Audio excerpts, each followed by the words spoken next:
कौशल्या ने एक रात सपना देखा। कौशल्या राजपूत, तुमने किए हैं जीवन में अच्छे अच्छे कर्म, इसलिए अब से जब तुम चाहो गायब हो सकती हो, जिसके लिए तुमको सिर्फ चुटकी बजानी होगी और चुटकी बजाते ही तुम गायब। बस एक बात का ध्यान रखना, जहां तुमने कोई गलत काम किया तुमसे ये शक्ति वापस ले ली जाएगी। कौशल्या की नींद टूट जाती है। ये कैसा सपना था? गायब हो जाऊंगी मतलब? हे भगवान, कंबल ओढ़ के सो जाती हूँ, सपना कंबल के अंदर नहीं घुस पाएगा। कौशल्या डर के मारे कंबल ओढ़ के सो जाती है। सुबह कौशल्या मंदिर जाने लगती है। अरे बहू, जल्दी चल, भिखारियों को खाना भी तो खिलाना है। हाँ माँ जी, अभी आई। आज तो खीर और पूरी बने हैं, सब खुश हो जाएंगे। दोनों सास बहू कार से खाने का सामान लेकर मंदिर पहुंचते हैं और भगवान की आराधना के बाद मंदिर के बाहर बैठे भिखारियों को खाना खिलाने लगते हैं। दीदी, आप हर हफ्ते आते हो, इतना सारा करते हो हम लोगों के लिए। मैं आपके लिए रोज अलग से दुआ मांगता हूँ। ये तो फर्ज है हमारा। दीदी, थोड़ी पैसों की मदद हो जाती तो अच्छा होता। बड़े चौराहे पे मेरी बीवी भीख मांगती है, उसका इलाज करवाना है, 100-200 रुपए लग जाएंगे। कौशल्या उसी वक्त भिखारी को 500 का नोट दे देती है और दोनों सास बहू वहां से लौटने लगती हैं। तभी कौशल्या को कोई शंका होती है। अब बहू रुक, तो मैं अभी आई। कौशल्या वापस वहीं जाती है तो देखती है कि भिखारी वहां है ही नहीं। कौशल्या को रात का सपना याद आता है। वो चुटकी बजा के गायब हो जाती है और सीधे भिखारी के पास पहुंचती है, पर भिखारी को वो दिखाई नहीं देती। कौशल्या देखती है कि भिखारी उन पैसों से शराब खरीद रहा है और कौशल्या उसे वहीं एक चाटा मारती है। अरे कौन है बे? एक और चाटा पड़ता है। अरे कौन है? कौन है? हिम्मत है तो सामने आओ। भिखारी को झूठ बोलने पर तड़ातड़ चांटे पड़ते हैं। वो वहां से भाग खड़ा होता है। कौशल्या चुटकी बजा के वापस बहू के पास आ जाती है और मन ही मन सोचती है, ऐसे तो मैं कितने गलत काम रोक सकती हूँ, कितनी ताकतवर हूँ मैं, किसी को पता भी नहीं चलेगा। सासू माँ, आप क्या सोच रही हो? अब कुछ नहीं, कुछ भी तो नहीं। ठीक है, मुझे ना थोड़े पैसों की जरूरत थी। मेरे कजिन भाई है ना, उनकी तबीयत थोड़ी इधर उधर हो रही है। वो तो खुद से नहीं कहेंगे कि पैसे दे दो, पर बहन होने के नाते मेरा तो फर्ज बनता है ना कि भाई की मदद करूं। अरे हाँ हाँ, ले जाना पैसे। पैसे इसीलिए तो कमाते हैं कि जरूरत में काम आ सके।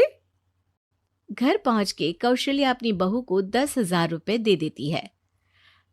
कब जाएगी तू मायके? कल शाम की ट्रेन है। दोनों काम में लग जाती हैं।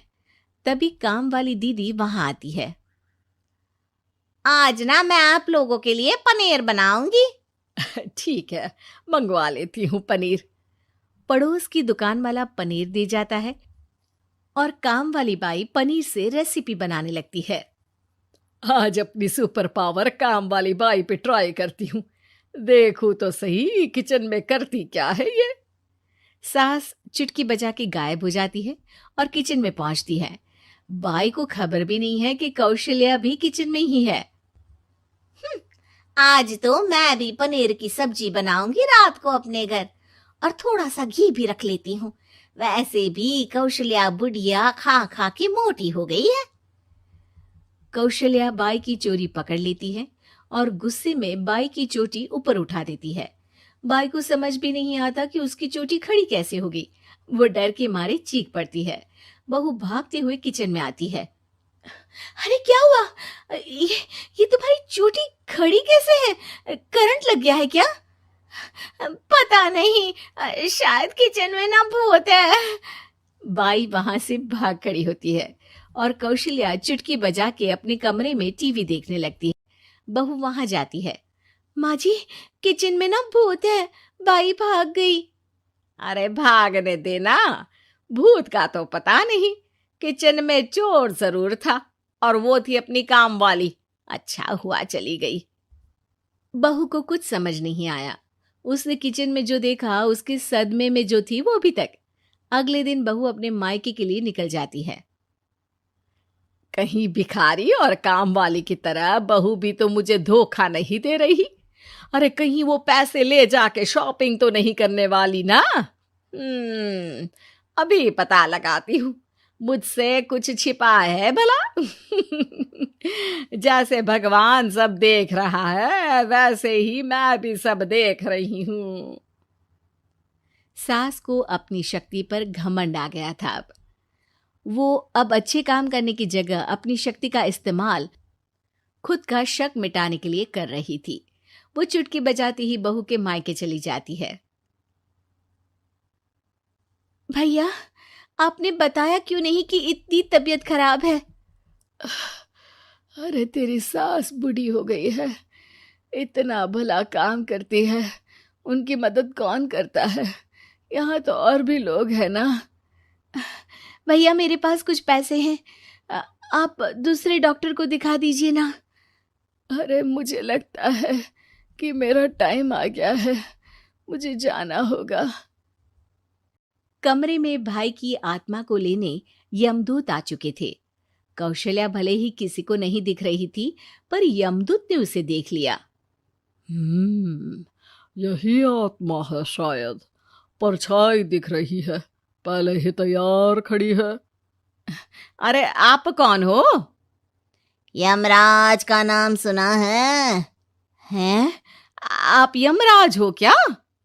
नहीं, हम उनके यहाँ जॉब करते हैं, आत्मा उठा के ले जाते हैं डिलीवरी वाले। चलो अब तुम्हारा टाइम पूरा हो गया। अरे आप शायद ना वो बिस्तर पर पड़े आदमी की आत्मा को लेने आए हो। मैं तो बस यहाँ देखने आई थी कि मेरी बहू कहीं मुझसे पैसे लेकर शॉपिंग करने तो नहीं चली गई ना। मतलब तुम्हारे पास शक्ति है गायब होने वाली? हाँ। तुम ऐसे तुच्छ काम में उपयोग कर रही हो ऐसी दिव्य शक्ति का। अब तो तुमको ही लेके जाऊंगा। अरे नहीं, कल मुझे किटी पार्टी में भी तो जाना है। अब नरक में ही करना किटी पार्टी। नहीं नहीं नहीं। 3 बार नहीं क्यों बोल रही हो? टीवी सीरियल चल रहा है क्या एकता कपूर का? अरे प्लीज मुझे जाने दो। आप तो उस बीमार आदमी की आत्मा को लेने आए थे ना। गलत डिलीवरी करोगे तो यमराज डांटेगा ना। बात तो सही कर रही हो, पर हमको उस पे दया आ गई। अभी उसकी उम्र ही क्या है, पर कुछ तो लेके जाना पड़ेगा ना। एक काम करो, अपनी शक्ति दे दो, गायब होने वाली। हैं? अरे क्यों? तुम पृथ्वी लोक का भ्रष्टाचार रोक सकती थी, चोरी रोक सकती थी, अरे कोरोना रोक सकती थी, पर तुमने अपनी बहू की जासूसी करना शुरू कर दिया। अरे लेकिन किंतु परंतु। यमदूत सास की शक्ति लेके वापस चले जाते हैं। कौशल्या की परछाई हवा से नीचे गिरती है और जमीन पे आते आते कौशल्या का शरीर सामने आ जाता है। अरे लग गई, कितने ऊपर से फेंका। माँ जी, आप यहाँ ऊपर से कैसे गिरी? अरे समधन जी, आप अचानक कमरे में। सब घबरा जाते हैं। सास बहू को सारी बात बता देती है। ये लो आपके 10,000 रुपये। आपको मुझ पे इतना भी भरोसा नहीं है? अरे बहन, मुझे दर्द नहीं हो रहा है, अब अचानक से सब अच्छा होने लगा है। अरे तो फिर बिस्तर से उठ जाओ और मुझे लेटने दो। गिरी हूं ऊपर से तो पूरा बदन दुख रहा है। भाई को तो यमदूत ठीक करके जाते हैं, पर कौशल्या देवी दर्द के मारे बिस्तर पर आ जाती हैं।